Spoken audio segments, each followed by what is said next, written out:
नमस्कार दोस्तों। जैसा कि आप सब जानते हैं कि हम परीक्षा साल की सीरीज स्टार्ट कर रहे हैं आगामी 10वीं के एग्जाम को देखते हुए। तो आज उस सीरीज का पार्ट 6वां है जिसमें हम अध्याय 2 के बारे में डिस्कशन करेंगे। अगर आप लोगों ने पिछले वीडियो नहीं देखी है तो आप डिस्क्रिप्शन में दिए गए लिंक के माध्यम से वीडियो देख सकते हैं। तो आज अध्याय 2 हम पढ़ने वाले हैं। अध्याय 2 का प्रश्न पहला है कि अ जांचिए अ व ब में कौन दिए गए समीकरणों के हल है। इसमें x बराबर है y और x बराबर है 3, y बराबर है। अब ब में है x बराबर 1/2, y बराबर 1/3। तो इस तरीके का प्रश्न बहुत सिंपल है। इस तरीके के प्रश्नों में सिर्फ और सिर्फ आपको जो x और y का मान दिया हो उसको दिए गए समीकरणों में रखकर देखना है। अगर दिए गए समीकरणों में के बराबर इस साइड जो भी है, जैसे इसमें 1 है, इसमें 3 है, तो समीकरणों में मान को रखने पर अगर 1 और 3 के बराबर आ जाता है मतलब वो वही उसका मान होगा। तो चलिए इसको बनाकर देखते हैं। तो पहला समीकरण क्या दिया हुआ है, 2x प्लस 5y बराबर 1। तो इसमें x बराबर 3, y बराबर 1.5 लेने पर बायां पक्ष में क्या है, 2x प्लस 5y। अब x बराबर क्या लिए हैं, 3। तो x की जगह क्या हो जाएगा, 3 प्लस 5। y की जगह क्या लिए, 1। तो यहाँ पे दोनों के बीच में कुछ निशान नहीं, मतलब क्या निशान है, गुणा का। तो 2 गुणा 3 धन 5 गुणा ऋण 1। तो 2 तिया 6 धन 5 गुणा ऋण 1 मतलब ऋण 5। तो 6 ऋण 5 मतलब 1 और 1 1 दायां पक्ष में क्या है, 1। तो बायां पक्ष बराबर क्या मिला, दायां पक्ष। इसी तरीके से समीकरण 2 में रखकर देखते हैं। समीकरण 2 क्या है, 2x प्लस 3y बराबर 3। तो यहाँ पे भी बायां पक्ष ले लेते हैं। बायां पक्ष 2x प्लस 3y। तो 2x की जगह क्या रखेंगे, 3 प्लस 3y की जगह क्या है, 1। तो 2 गुणा 3 धन 3 गुणा ऋण 1। तो 2 तिया 6 और यहाँ पे कितना हो जाएगा, ऋण 3। 6 ऋण 3 मतलब क्या मिला, 3 और 3 ही क्या है अपना दायां पक्ष। तो इस तरीके से x बराबर 2, y बराबर ऋण 1 लेने पर यहाँ पे जो दायां पक्ष बराबर बायां पक्ष आ गया, यहाँ पे बायां पक्ष बराबर दायां पक्ष आ गया। तो इस तरीके से हम कह सकते हैं कि अ और ब में से कौन दिए गए समीकरणों के हल है। तो उपयुक्त में अ, समीकरण का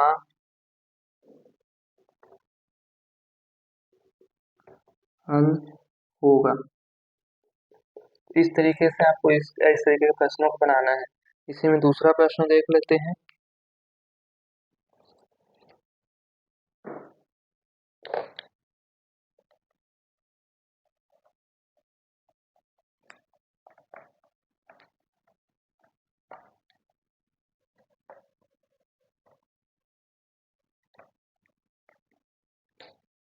दूसरा प्रश्न है हमारे पास, x प्लस वाई बराबर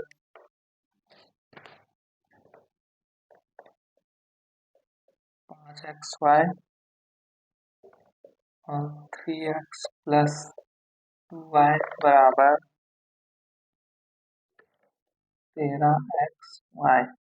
तो इसमें इसमें भी अब ऐसे ही करना है। तो इसमें हम ये वाले मान को उस वाले समीकरण में रख के देख लिए। अब इस बार इस वाले मान को रख के देखते हैं। तो x बराबर 1/2 व y बराबर 1/3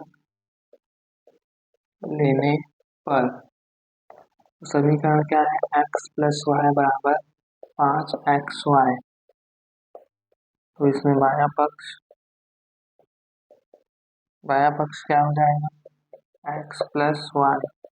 एक्स बराबर क्या है, 1/2 धन y बराबर क्या है, 1/3। अब 1/2 और 3 का लघुत्तम क्या हो जाएगा, 6। इधर क्या हो जाएगा, 3। इधर क्या हो जाएगा, 2।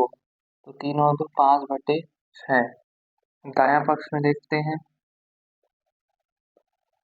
दायां पक्ष दायां पक्ष में क्या है, 5xy, मतलब 5x की जगह क्या है 1/2, y की जगह क्या है 1/3। तो ये क्या हो जाएगा 5 गुणा 1 गुणा 1/2 गुणा 3।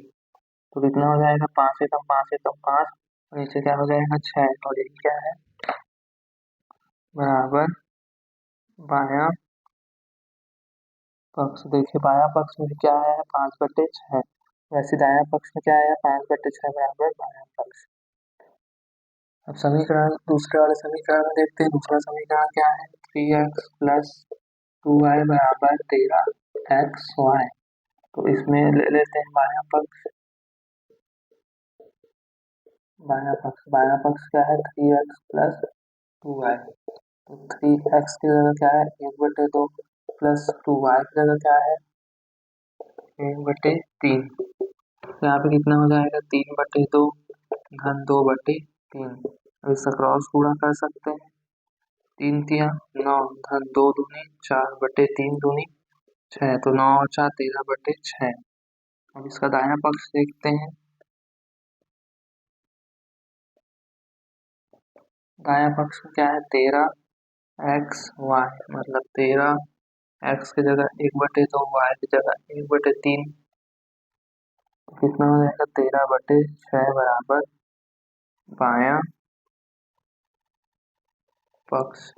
तो यहाँ पे भी बायां पक्ष बराबर दायां पक्ष आ गया। तो इस तरीके से ये इसमें कौन सा उत्तर संतुष्ट कर रहा है ब। तो इस तरीके के प्रश्नों को हम बना सकते हैं। इसमें परीक्षा साल में और किसी प्रकार के प्रश्न दिए हुए हैं, उन प्रश्नों को आप बनाकर देखिएगा। ये प्रश्न बहुत सिंपल है, बस इसमें एक्स और वाई का जो मान दिया है बस उस मानों को ही समीकरण में रख कर देखना है। अगर समीकरण बायां पक्ष और दायां पक्ष आ गया तो एक्स और वाई का मान वही हो जाएगा। अब आगे के प्रश्नों को देखते हैं।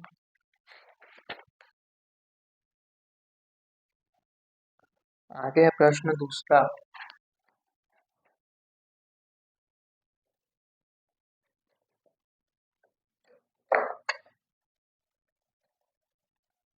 उम्मीद है आप लोगों की 10वीं के एग्जाम की तैयारी अच्छे से चल रही होगी।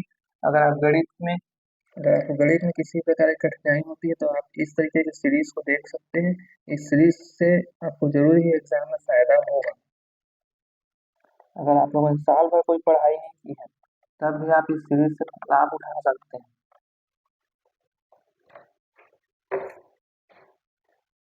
प्रश्न दूसरा है, दर्शाइए कि समीकरण निकाय का एक अद्वितीय हल है। दूसरा दर्शाना है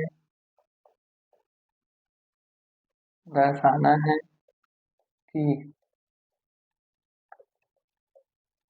समीकरण का अद्वितीय हल है। अच्छा, इसमें 3 प्रकार के समीकरण होते हैं। जैसे अद्वितीय हल है बोलेगा, अद्वितीय हल।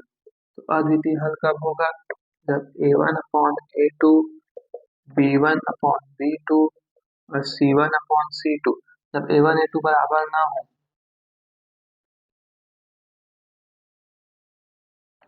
तब ये क्या होता है अद्वितीय हल। दूसरा होता है कोई हल नहीं। तो कोई हल नहीं कब होता है जब a1/a2 बराबर b1/b2 is not equal to c1/c2।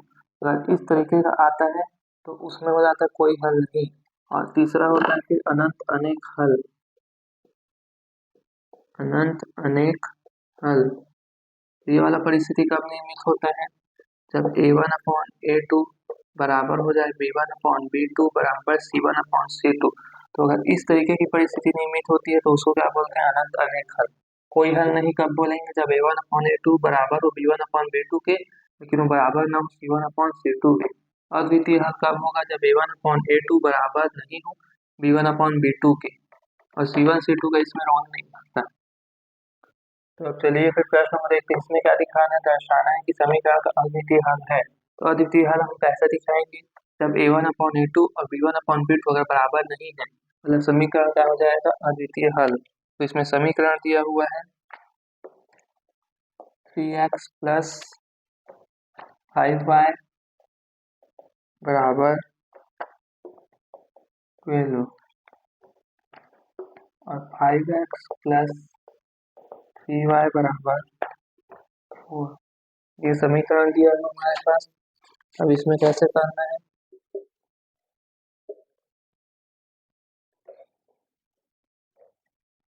तो हल। यहाँ पे a1 क्या हो जाएगा 3, b1 क्या हो जाएगा 5, c1 क्या हो जाएगा 12, वैसे a2 क्या हो जाएगा 5, b2 क्या हो जाएगा 3 और c2 क्या हो जाएगा 4। अब देखते हैं a1/a2 क्या आता है। a1/a2 बराबर 3/5, b1/b2 बराबर क्या आया 5/3। तो स्पष्ट है कि a1/a2 is not equal to b1/b2। तो अतः हम कह सकते हैं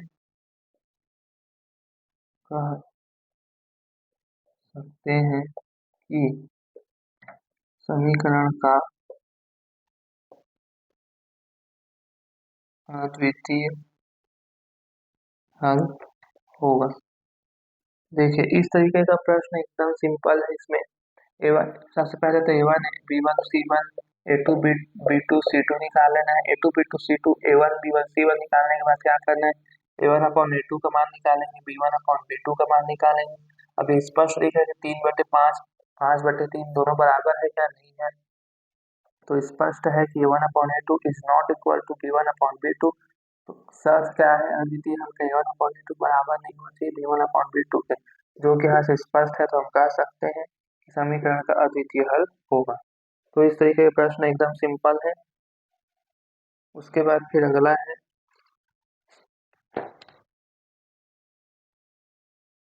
तीसरा।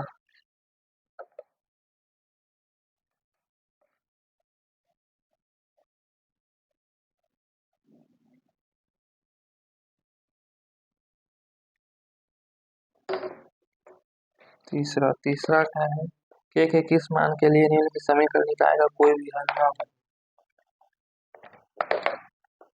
तीसरा, के किस मान के लिए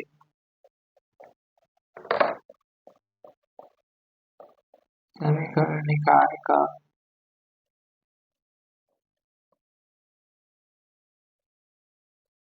कोई हल न हो। और समीकरण क्या दिया हुआ है, 8x प्लस 5y बराबर 9, 8x प्लस 5y बराबर 9। और दूसरा समीकरण क्या है, kx प्लस 10y बराबर 15। तो इस तरीके से समीकरण दिए हुए हैं। तो यहाँ पर से तो a1 क्या मिलेगा 8, b1 क्या मिलेगा 5 और c1 क्या मिला 9। इसी तरीके से a2 क्या मिला k, b2 क्या मिला 10 और c2 क्या मिला 15।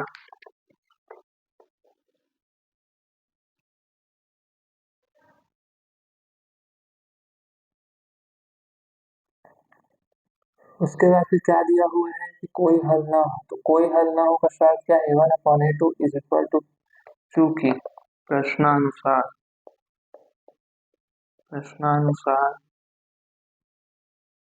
कोई हल नहीं, कोई हल ना हो, अतः क्या हो जाएगा A1/A2 बराबर B1/B2। क्योंकि कोई हल ना हो तो क्या होता है, A1/A2 B1/B2 के बराबर होता है। तो A1 का मान क्या है 8, A2 का मान क्या है 1, B2 का मान क्या है 5, B1 का मान क्या है 5, B2 का मान क्या है 10। तो ये क्या हो जाएगा, तो 5 एकम 5, 5 दूनी 10। तो 8/k बराबर क्या मिला 1/2। तो त्रिज्या गुणा कर सकते हैं। तो ये क्या हो जाएगा 8 गुणा 2 बराबर k गुणा 1। तो 8 दूनी 16, 16 बराबर के। तो इस तरीके से के का क्या मान मिला हमको, 16। तो इस तरीके से ये वाला प्रश्न बनेगा। क्या करना है इसमें, सबसे पहले समीकरण दिया हुआ है और दे दिया है कि कोई हल नहीं। तो सबसे पहले तो A1 B1 C1 A2 B2 C2 का मान निकालिए। प्रश्नानुसार क्या दिया, कोई हल नहीं। तो कोई हल नहीं का क्या शर्त है कि A1/A2 B1/B2 के बराबर होगा। तो A1/A2 B1/B2 के बराबर ले लेना है। उसके बाद फिर A1 A2 B1 B2 का मान रखेंगे। मान रखते हैं बाद कटेगा तो कटा देना है। कटाने के बाद फिर तिर्यक गुणा कर दिए। तो 8 गुणा 2 बराबर k गुणा 1। तो 8 दूनी 16 बराबर k। तो k बराबर क्या मिला, इस तरीके से 16।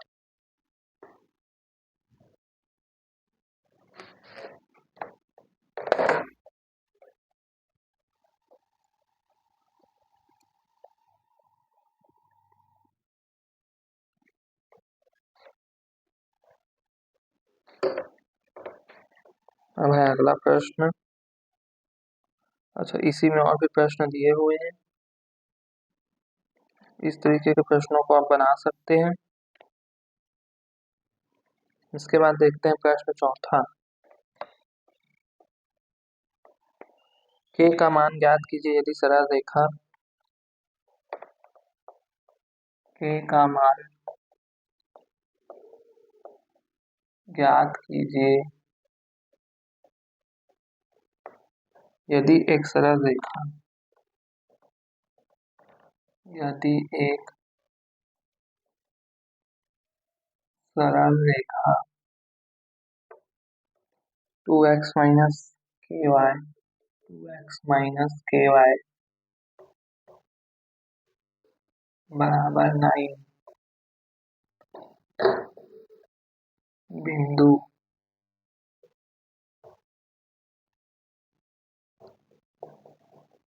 एक और से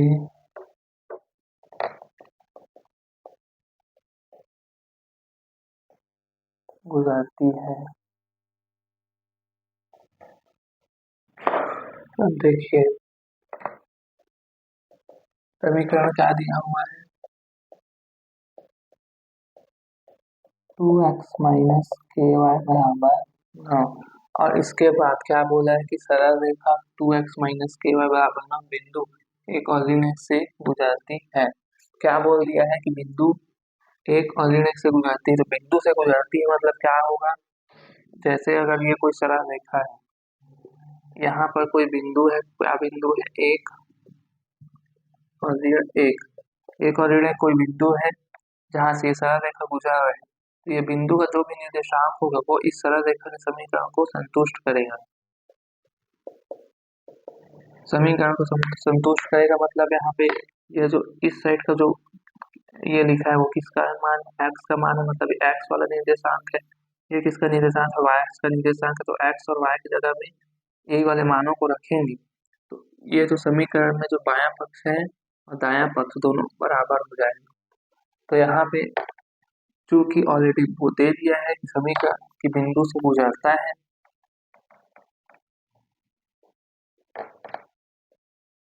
चूंकि प्रश्नानुसार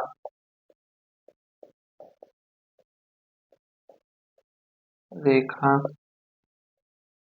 बिंदु एक ऑर्डिनेट से गुजरती है, इसलिए 2x इसलिए x की जगह क्या लिख सकते हैं, x का निर्देशांक क्या है, एक ऋण के, y का निर्देशांक क्या है, ऋण एक बराबर 9। तो 2 एकम 2, ऋण और ऋण का पूर्ण होगा क्या होगा, धन के एकम के बराबर 9। अब यहाँ पे दो यहाँ पे दो के सामने कुछ निशान नहीं, मतलब क्या का निशान है, प्लस का। तो 2 यहाँ पे किस में है, प्लस में, इधर जाएगा तो क्या हो जाएगा, माइनस हो जाएगा। तो के बराबर 9 ऋण 2। तो 9 में से 2 का कितना है, 7। तो इस तरीके से के का मान क्या मिला, 7। इस तरीके से अभी तक हमने 4 प्रश्नों पर चर्चा किया है। उम्मीद है कि ये सभी प्रश्न आप लोगों को समझ में आ रहे होंगे। अगर आप 10वीं में अच्छा स्कोर करना चाहते हैं तो आप अभी हमारे जो रोज वीडियो डाल रहे हैं इस पर आप रेगुलर रखिए, ताकि आप एग्जाम में जिनकी तैयारी हो चुकी है उनकी रिविजन हो जाए और जो अभी तक पढ़े नहीं हैं उनको उनकी तैयारी हो जाए। इसमें हमने आज का जो मुख्य टॉपिक था ये यही था, अद्वितीय हल, कोई हल नहीं और अनंत अनेक हल। इसको आप ध्यान में रखिएगा। उसके बाद फिर अध्याय 2 आपको आसान हो जाएगा। तब तक के लिए धन्यवाद।